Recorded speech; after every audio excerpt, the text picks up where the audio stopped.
A lot of people have this misconception that Tiffany is a female. Asia is the top 5 gold jewelry exporters in Asia. Probably more than 6 figures, I'm assuming. No, I started off with 5,000 ringgit. What?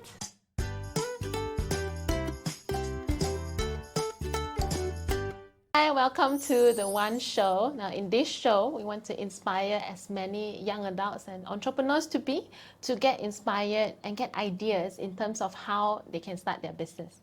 And today we have a very, very interesting guest, Wendy. I need to have a lot of compliments to her. Now, the first thing is she's the only female jeweler that holds a master's degree, and right now she's still pursuing her PhD.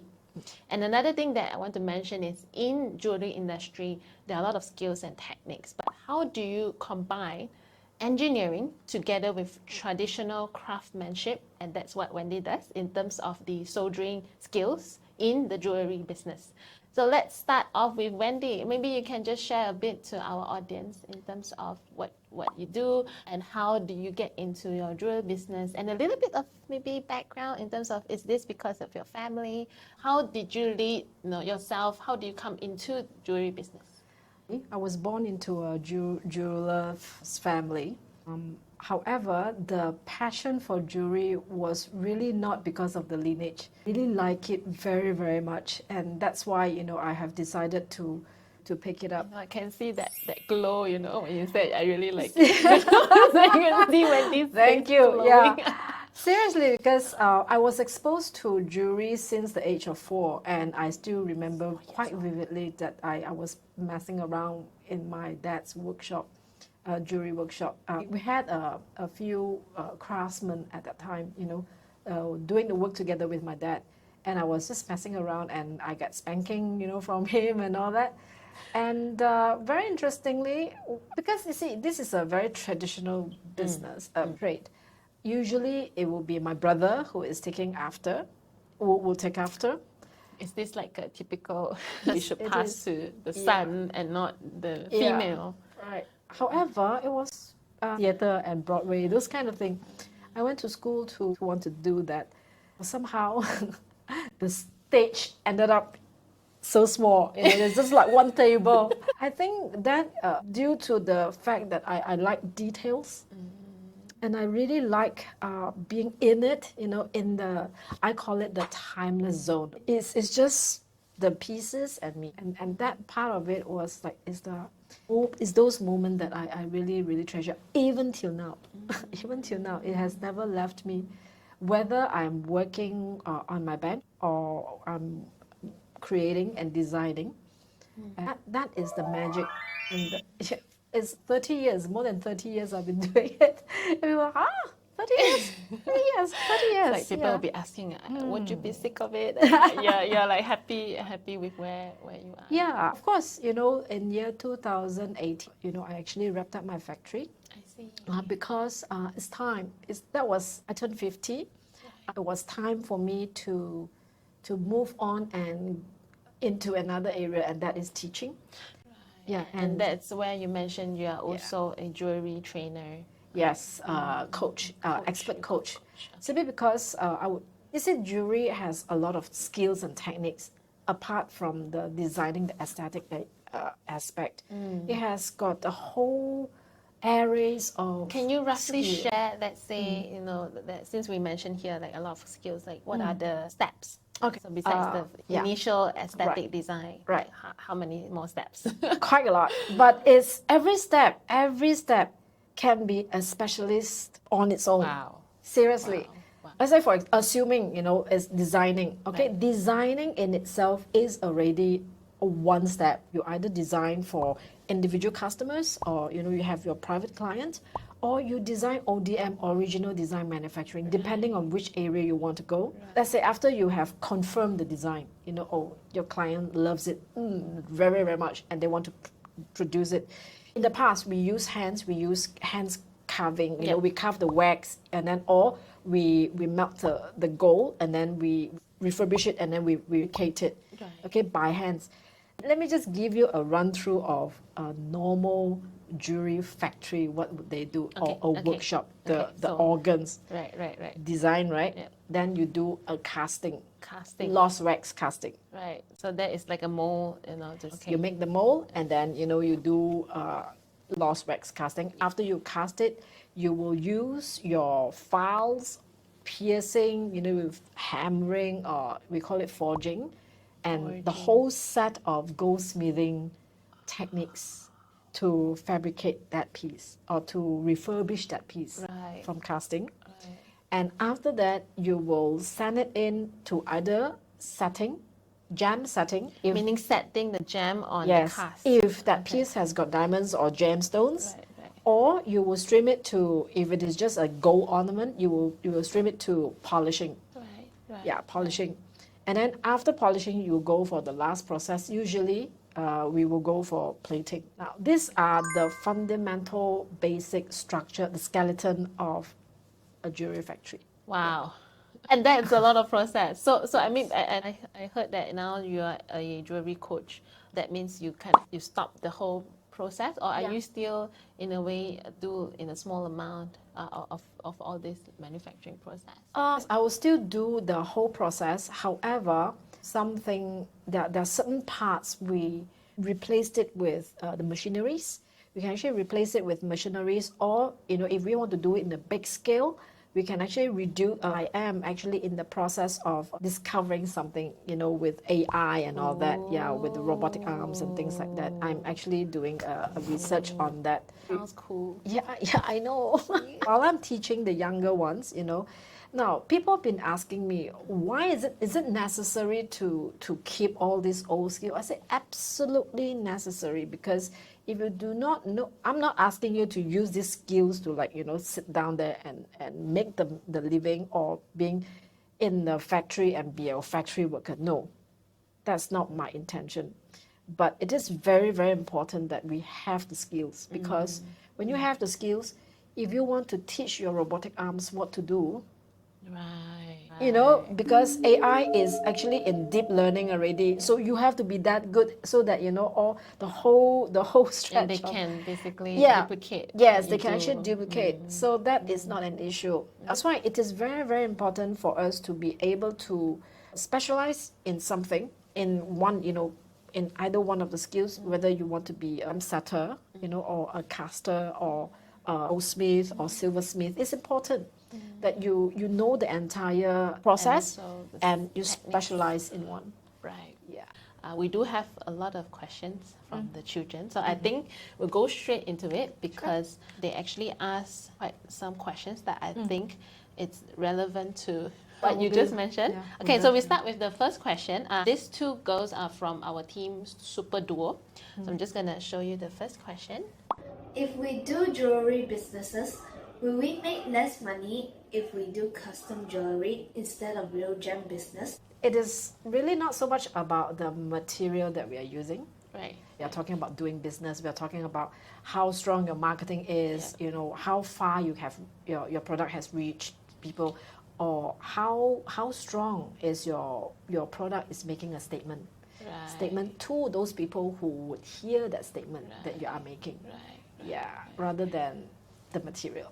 Pandora is silver jewelry, but Pandora is making quite a fair bit of money. Yes. Yeah. Yes.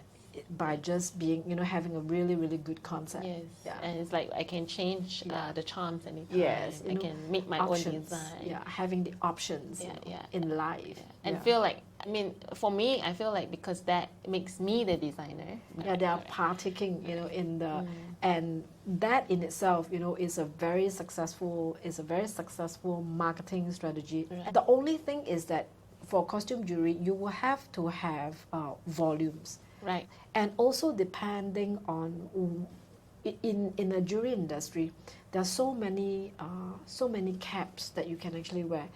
Do you want to be B2B? That means business to business. That means you are you're in the manufacturing side, or do you want to be at the front? Do you want Facing the consumer. facing the Is that what you're trying to consumers? say? Yes, Okay. or B2C as we say. Right. And Right. even on that, as a house brand, as a brand, okay, who are your customers? is the same drill. If you are saying you want to do everything, you want to sell to everyone, you're selling to no one. And it is especially so for the jewelry industry because it's niche, you know. And when people come to me in the past, people come to me specifically for a unique wedding band. Because the wedding band that I used to do, that is, I managed to put the story, a couple's story, into the ring. You mean you have like engraved or something? Yeah, I have. Let me give you an example. Okay. These are the This is examples. interesting. Yeah, these are the examples that has been given approval because every pair, is unique and it is their stories, and whatever that I share with you, I have the permission. Okay, now this is integrity. First thing first, being a jeweler, integrity. Yes, right from the start. I think it's not only for jeweler, like all businesses. Yes, that yes, is important. Integrity. Yes, integrity. Okay, this story is this: the husband is a pilot, and the wife is also a high-level executive. I see. Okay. I see. Now the wife always complain. I mean, when they are courting, always complain that he's flying all the time. Okay, what happened to the ring is that in the wife's ring, okay, there is this little plane that is flying, a little plane that got this tag at the bottom. I will always be with you. Aww. Yeah, it's covered. That means the ring can actually be open. Right. Yeah, and then you can read the message that is inside. Yeah. Whereas the husband's ring will have, baby, remember I'm your sweetheart. I will always be your sweetheart. The message, and that has got a little rose there. But do you need like this magnifying glass to actually? We make it. I made it in such a way that you can still read it. It's still visible. Yeah. We have wedding bands like that. We have commitment rings. So therefore, it is about how unique is your design, or what is the message that you are talking about. So the story behind. The story behind. How we should create, even for costume jewelry or real gems. Yes. So that's the main thing is about the story behind. Exactly. Good. Yeah. Okay, now let's move on to the second question. How can I someday have my designer brand as big as Tiffany's? Okay, let me walk you through how Tiffany did it. And by the way, a lot of people have this misconception that Tiffany is a female. Yeah, sounds like a female designer. It is, but Tiffany happens to be a man. His name, Tiffany, is actually his last name. His name is Charles Louis Tiffany. Charles Louis So Tiffany. His actual name is Charles. Yes, he's actually a jeweler. He was a jeweler, and also a business person.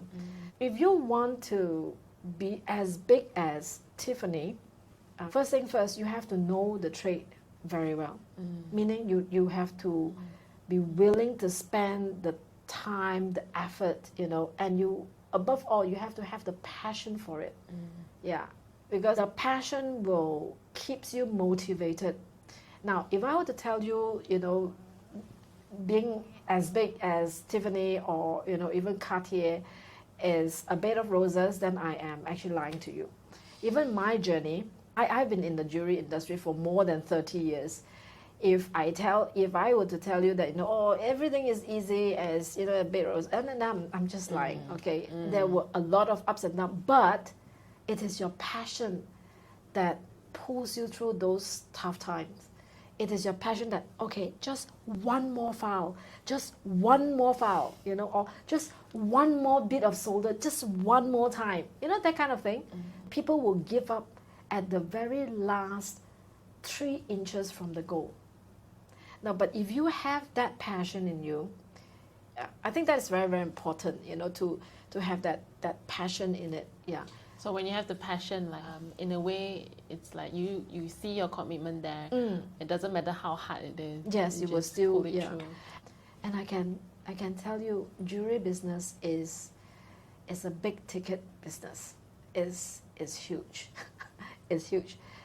It's not about how big you want to be, but rather how far you want to go. If you are into this, yes, how far you want to go. Seriously. So I mean, then here comes actually my own question. Like, Yes. how do you view the current jewelry business in our country, Malaysia?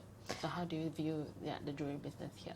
Okay. Let's Also say something in to review. comparison with other countries. Yeah. Okay, do you know Malaysia is the top 5 exporter, gold jewelry exporters in Wow, Asia? top Yeah, 5? Top 5, yes, we were. Wow.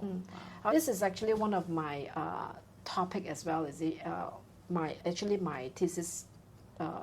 Malaysia is in a very, very good position to be the top again.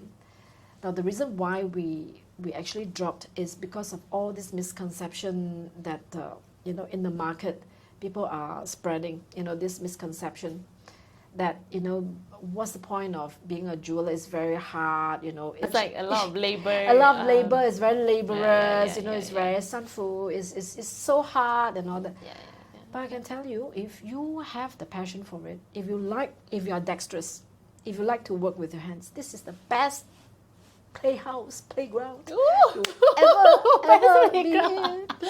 I've been playing for more than 30 years and I'm still playing. Aw. I'm still playing, It's the biggest playground simply because the domains of expertise that is required, for a jewelry is a lot. It involves mechanical, it involves chemical, it involves really quite And a some lot. calculations. It involves quite a large area.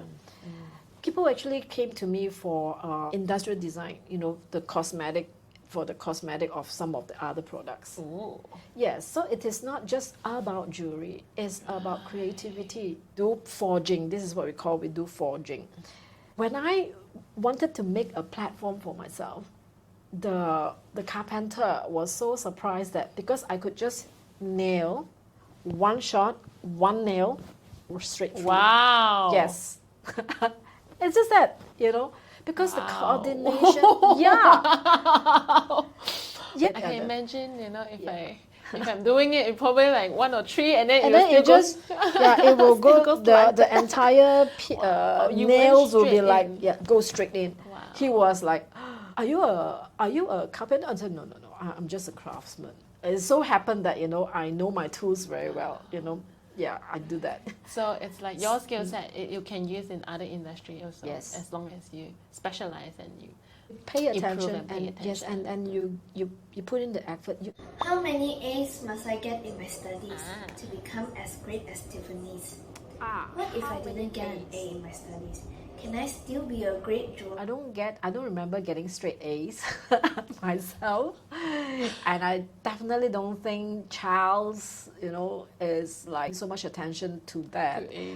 Yeah, actually, to be a good jeweler, there are a few things that you need to have. Okay, yes, academically, you don't really need to have straight A's, but you do need to have a certain subjects. You should do well in certain subjects to reflect your capability. Right. Like for example, language. Language is for communication. Master one. Whether it is English, Malay, or Chinese. Master one language. That will be the key to communicate. Secondly is maths. You have to be good in your maths. All right. Simply because there are maths reflects depicts your ability to analyze. There are quite a lot of situations when you are making jewelry, you have to make decision, you have to analyze. Be it you alloy the gold, you gold, pure gold, and then or silver, you alloyed it to a different carat kind of gold, Right. or diamonds and all that involve some calculation. In the process of making, there will be a lot of decision making. There are a lot of situations where you have to make a decision, like constantly. Should I file it, or should I pierce it, or should I? There are so many options. You have to be able to do it's that. So therefore, like chess maths is important. Right. Okay. Thirdly, if you are studying arts as well, okay, your arts has to be good. Right. As in like you have to be creative. You have to like to express yourself, whether 2D or 3D.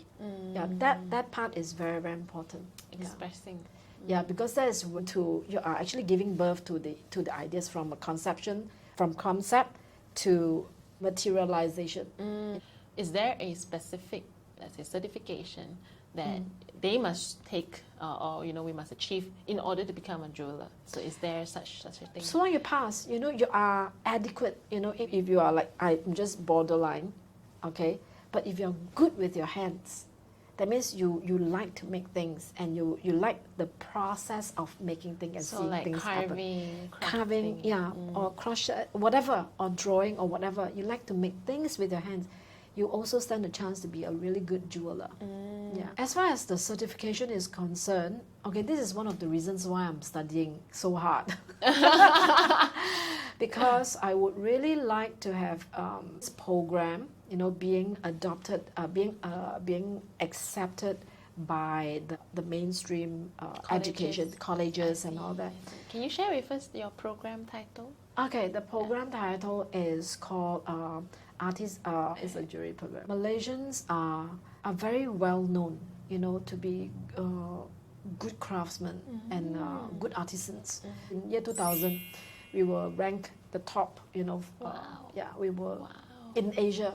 Wow. Yes, so therefore, it will be a pity if nobody is gonna nobody sees the potential of it and let it die off. Because actually at this point in time, therefore it is very important that we have enough young people coming into this industry. So now we hear it. Now we know where the opportunity is. Yeah, because jewelry industry is yes. we need a lot of talents here. And because due to this, can you imagine if you have it, if you have the skill? Do So you much know? opportunity. Money is really not an issue, but it's really People are not about. flocking Yeah, to- people to will get- flock to you and they will just like do it for me, that kind of thing. Because it's really a So shortage. talent shortage. Talent shortage. Yeah. Industry that can add on to that list. It's like, Yes, hey, this is yes, something to explore. definitely. And just want to also have a sneak peek. We have jewelry project upcoming. Not now, next year, 2023. yes. So Wendy will be supporting us in that jewelry project. Yes. So that is just a sneak peek. Right? Okay, let's have the next question. Must I start my jewelry business with a lot of money? Before we talk about the amount of investment that you need, there are few ways Where you should enter into the Okay, industry. okay, The entrance. Okay. I was very fortunate. I was born into the jewelry family. Now, this brought me right to the core of the business, right to the core of the industry. Right. All right. Now, there are a lot of jewelers. They are not from there. All right. They may be still skirting at the side. Yep.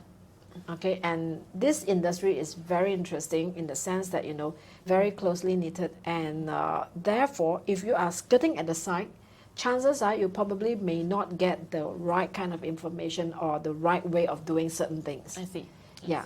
However, there are a lot of people, they enter into this industry with big capital. I see.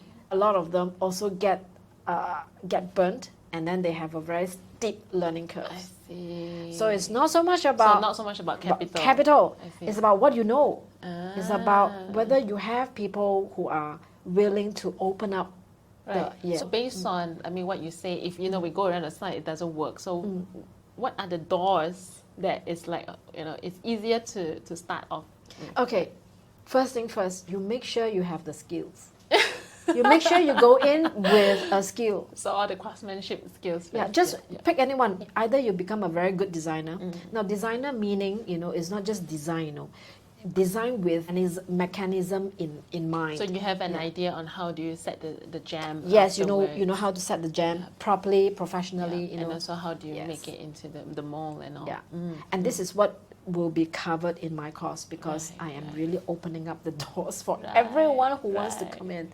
Yeah, and I don't have anyone. yeah, I don't because have in the enough past talents. nobody is opening up the doors. No True, one, true, not true, many of them. True. Yeah. Sounds like it's like a secret talent that it's only belongs to that The family, the family, lineage and that all this, manufacturer. But it's a good thing. It's a good thing. So, people are actually becoming. So what I'm open. hearing is, if you want to start, it doesn't mean you have to start with capital. Start with the skill set first. And I believe when you get experience along the way, then Yes. you will find out where to start. You just make a guess how much I started my jewelry business. You just make a guess. It That will be was more in- than 6 figures, I'm assuming. Nope. I started off with 5,000 ringgit. What? Yes. 5,000 ringgit, and it's That possible. 5,000 is a table, a jewelry table, Okay. and my tools. Right. Yes, I started off from there. Even though my dad, he has got all the experience I said those are not what I need. What I need is please refer people to me. Yes, please And then you refer, will and do- then I will do. So I had a deal with my dad. Right, Because he had the goldsmith shop. Okay, Right. so I will be the craftsman at the back, Right. learning. Yeah, that's how it happens. Interesting. The next one is ready. Can we design jewelry that is not only for women or people? Can we design for stuff such as handphones or pets? Well, my dear, you can design anything you want because we are designing. Do not restrict yourself to just jewelry. Now you can anklet, whatever, functional jewelry. Even some of my uni mates, they create theatrical jewelry, which is Theatre actually jewelry. This is new theatrical to me. jewelry, which is actually very big, very huge, where they put it, when they are doing performance Wow. All right. on stage. Right, they have the headgear and then the right, all those. Right. Yeah, they do that. Yeah, and they also make a pretty decent living. Yes, pretty comfortable. Yeah, that kind of thing. Cool. So you can make anything. Yeah. Jewelry business seems to be very labor intensive. Is there a way we can use more technology when doing this business? I Yes. think we kind of answered it along the way because Yes, Wendy yes. is actually into looking at how AI can help. So we were just talking about your craftsmanship and then get the AI to learn from you. Right, Yeah. So maybe Wendy can share a little bit in terms of where can they start first until we get technology to adopt. Okay, you can actually start liking jewelry, making jewelry, because whether with AI or not AI, you still need to know the entire process. Let me give you an example. When you pass something to someone to manufacture, let's say you know how to do it, okay, but because you want to mass produce it, so you have people helping you to do certain parts, Yes. right? If they were to sweep all those gold dust, you will lose a lot of money because those gold dust can simply be retrieved and reused and refined and reused. You know where to position yourself. Yeah, positioning as in do you want to even for costing and all that, it's important. Because if you do not know it, you listen to what people say or depending on someone else, then you may not know. You are in the dark. The hardest thing is to be in the dark. So at least know the process first. You know the process. Yes. And maybe you can mention some of the technologies that we can actually use it to adopt in jewelry business. Okay, you can actually learn up 3D modeling. 3D modeling. 3D modeling. Maybe Wendy, you can share specific program or software that we can use for 3D modeling. Yes, you can actually explore this program if Sharps, SHAPR.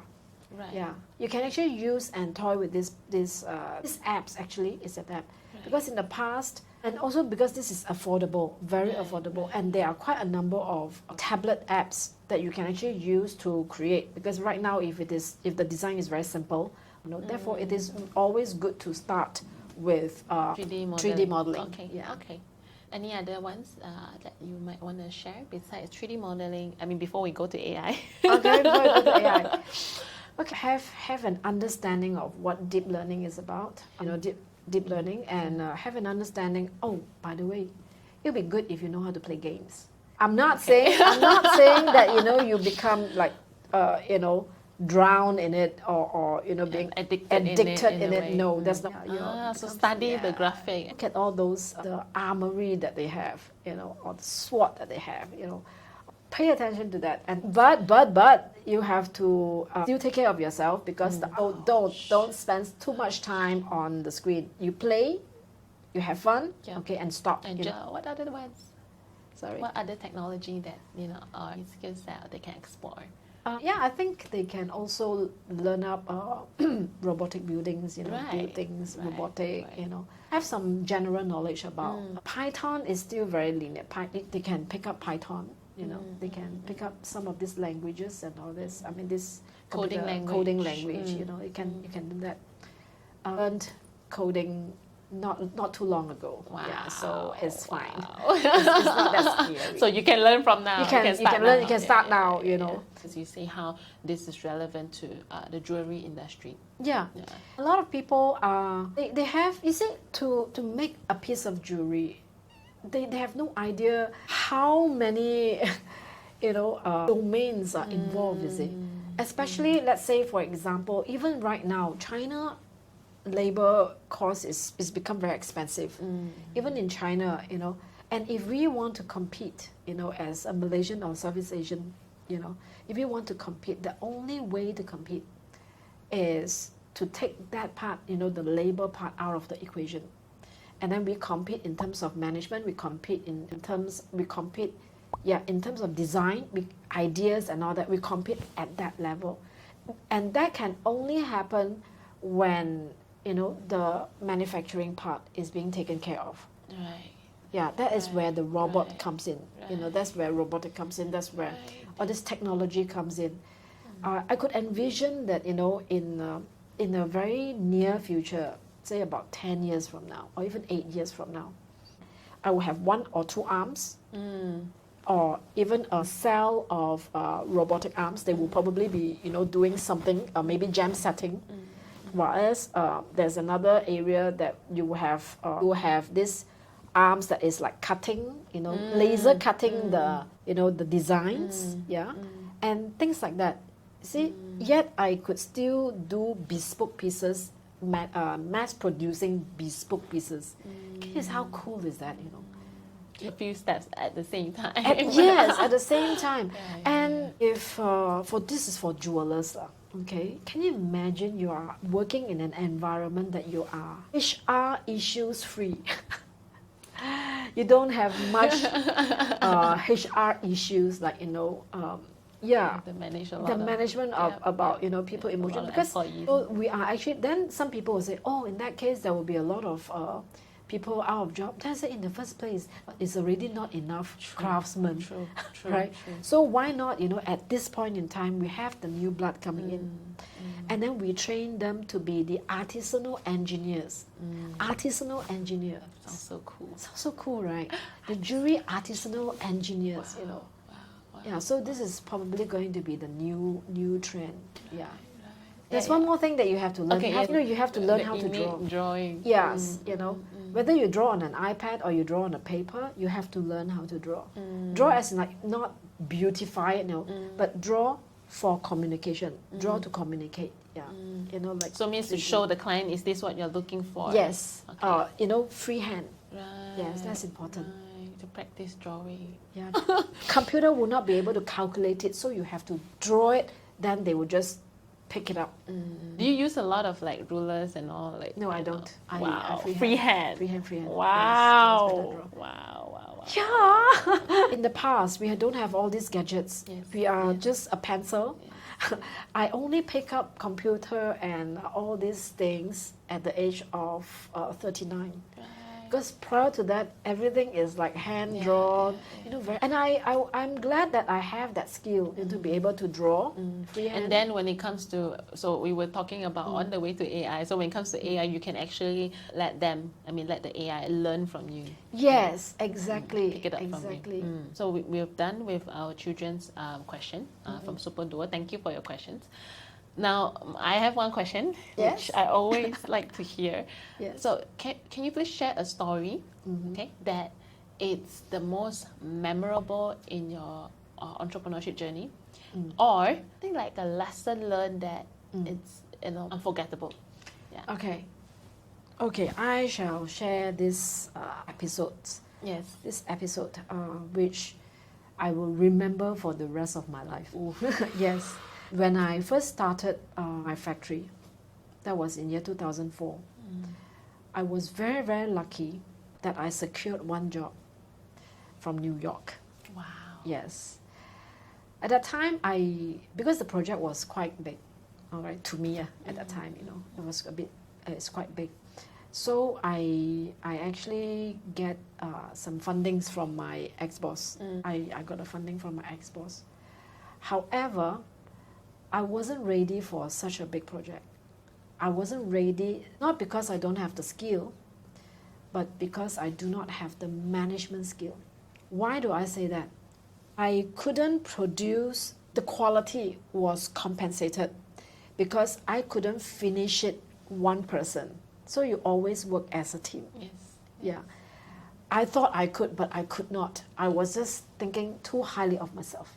It didn't go well at that time, okay, in year 2004. That's almost 20 years. Now, when she came back, when my client came back to Malaysia, she gave me a really good 2 hours of scolding. I realized one thing, that I would just have to sit there and listen to it, and that was the humble pie that I took. And I was willingly taking it, simply because I know the journey is going to be really, really, really precious, and true enough, proven to be very precious by being humble and listen to what she has to say. And she told me all the questions and whatever, and she gave me a whole list of things that I should improve in terms of my management, in terms of my time arrangement and all that. I told her, you just give me 1 month. Yes, I admit, and to be able to accept failure is one of the most crucial thing. Even if you make a mistake, don't run away. You face it. So after 2 hours, I asked her one thing. Can she give me one chance, one more chance, 1 month, and I will take care of the entire batch of jewelry. I'll make sure that I correct the whole thing, and then she looked at me, and then I say, okay, 1 month. And I can tell you that 1 month was really, really intense, but I managed. Wow. And up to today, we are still good friends, and of course she still asks me to design something for her, during this period of time and all that. Can you imagine? It was like a long friendship, just because I'm willing to learn from my own mistake, and ask for a chance. And she is also and she is generous enough to give me that chance, and treasure that. And when people give you that chance, give thanks. Seriously, give thanks, because you may not get it. Yeah, because that was really a big time. I really messed up the whole thing big time by being a bit arrogant in that sense, thinking too highly of myself, not in terms of skill, because I know the skill part is okay, but management, time management. So running a business is not just about how good you are, but how many people you can work with, you can collaborate with. I think that's collaborate with the people around you. You have teamwork and manage the time. And manage the time. Therefore, it is that was the biggest lesson I have ever learned. On this journey.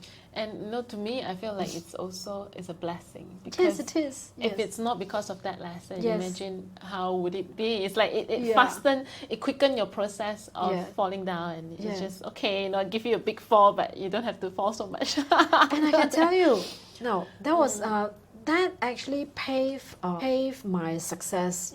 Just about 4 years later, in year 2008, when there's another big orders came in.